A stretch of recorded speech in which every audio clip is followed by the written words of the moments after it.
Welcome to Stockholm, Thanks, Mr. thanks. Dafoe. Have you enjoyed it so far? I have. You know, as is often the case, you know, you don't see as many movies as you'd like to. You're doing some press, but everybody's been real sweet and good hosts. And I've looked at the catalog, and there's quite a few films I want to see. I'm sure a lot of people are looking forward to viewing your movie Okay. that will be screened. The Life and Death of Marina Abramovic, yeah. and also directed by your talented wife. Ah, right, the documentary. Yeah, could you tell us a bit more about the documentary? Well, it's a documentary. Giada Colagrande is the director. She normally makes fiction films, but in this case, she was around the making of the piece, the Robert Wilson piece, theater piece, which is Life and Death of Marina Abramovic. And it's very much a portrait of four artists coming together from different disciplines with different histories, but you know, meeting, trying to find common ground in making this piece, coming together around Marina's biographical material. She's a performer in the piece, she's a creator of the piece. Bob Wilson is the director, Anthony Hegarty is doing the music and also performing in the piece, and I'm performing in the piece as well. So it's really a document of seeing how these people came together. And bearing in mind that you're working with your wife, is that, I mean, you've worked on projects previously to this. I have, but this one is different because this is, we're making this piece and she had to be very clever at being invisible. She had access because we all felt comfortable with this. You know, we all knew her and trusted her. But you don't want to get self-conscious. You don't want to have to think about the results or think about, you know, later when you're making the piece. You're struggling and, you know, you're in kind of a vulnerable place as you're trying to make this thing because you're working with uncertainty. So she had to be, I don't feel like I really worked with her. She really just observed and took in things and then ordered them afterwards to, you know, create a point of view and create this portrait. And speaking of portraits, because you mostly portrait quite eccentric, chaotic characters, at least who have a glow of an inner chaos. But I also know that you say, you've been quoted to say that you, in your definition, play good characters. They just are a bit outside of society. Right. But is it a conscious choice of yours to play this kind of characters, or is it just the way it's you know, been? I take them one at a time, and you know, so it's hard to speak generally. Yeah. And I don't think you know, what I choose to do doesn't have so much to do with characters as it has to do with the entire project. I really look at the entire project because that's what I'm interested in. I can't just, you know, a director's very important to me. The script's important, but it's nothing without the people to put it on its feet. So I really look at the company I keep, I look at the situation, see whether it's going to be an adventure, a challenge, fun, interesting, something that I don't know what it is, but I'm attracted to. All those things enter into the mix. And I mean, you've played such a variety, and I mean 70, 80 films. Is there any film or any character that you've really, either that has been a turning point for you or that you really sort of felt? Hopefully every time. You know, first time every time. You know, that's what you try to fool yourself into doing. And it's true. I have my preferences, but I don't exercise those preferences. I try to forget them, you know, to make room for the next thing. Because you've also starred, I mean, both in independent movies and commercial movies, like Spider-Man.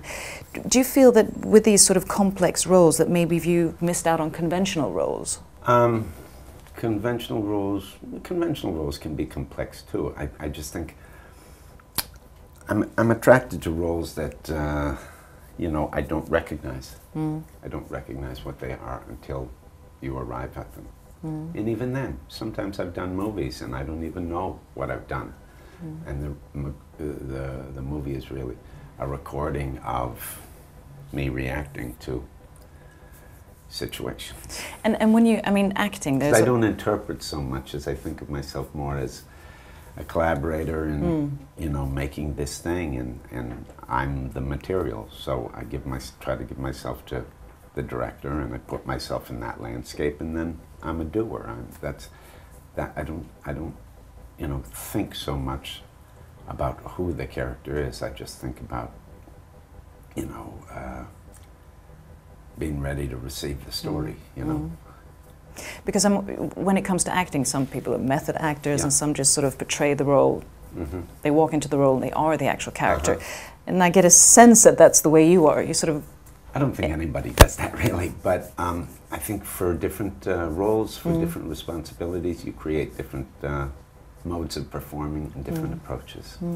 So while I haven't been trained in one particular method, and I do have my tendencies, I do have places that I like to go, it's always a little different. I mean, sometimes the character, I need a mask. You know, I'm just looking for those triggers that take me away from myself and put me in a place that's ready to learn a new way of thinking, right? And a new way of feeling. And with that newness, that kind of propels you into the pretending of being the character. And is there any character that you sort of felt has challenged you most? I mean, I'm thinking also of Spider-Man. You nearly did all of the stunts. Yeah, well, that's a challenge in one sense. But I always like doing physical things. Yeah. That's my background in the theater, a very physical theater. And that also is my approach in performing in general. You know, I'm much less attracted to psychology and literature, and much more attracted to finding the gesture, movement, dance. As an actor, I mean, you're a well-renowned, iconic, legendary actor, but not that many people really know much about your private life. That's okay. Let's keep it that way. No, but it's interesting to... You know, the truth is, I've done plenty of press through the years. I don't naturally like the press because, you know, a lot of the press aren't very qualified. Particularly now, there aren't really that many cinema journalists, and people are very... I like to talk about what I do, not so much opinion. That's what I feel comfortable with because it's concrete, and then I don't feel like I'm revealing anything. I don't want people to know what I think. I want them to be able to see me in a flexible way, because all I really care about is, you know, selfishly doing the things that I like to do and trying to do them well and in a way that contributes. And going back to you as an actor, or you as a person too, where do you find the source of inspiration, and where do you sort of recharge your batteries? Lots of different places. Waking up, for starters. Yeah, no, it always comes different places. But I think always I feel like I'm studying something, or I'm trying to teach myself something. Because when you learn things, you know, your view opens up, you have a shift of what you thought was true, and I think that makes you ripe for considering other people's point of views, other stories, and then you feel compelled to express that, So, but to be more precise, I'd say I usually feel inspired going to galleries, you know, visual art, and also I like dance very much, and performance. I mean, when I think that's music also, yeah.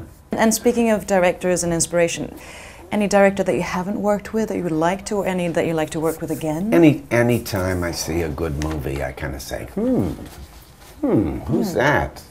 You know, and I'd like to be in that movie. It's the most natural thing. Or I'd like to know who this guy is or who she is, and wow, they're interesting. I'd like to be in the room with them. I'd like to make something with them. It's the most natural thing in the world.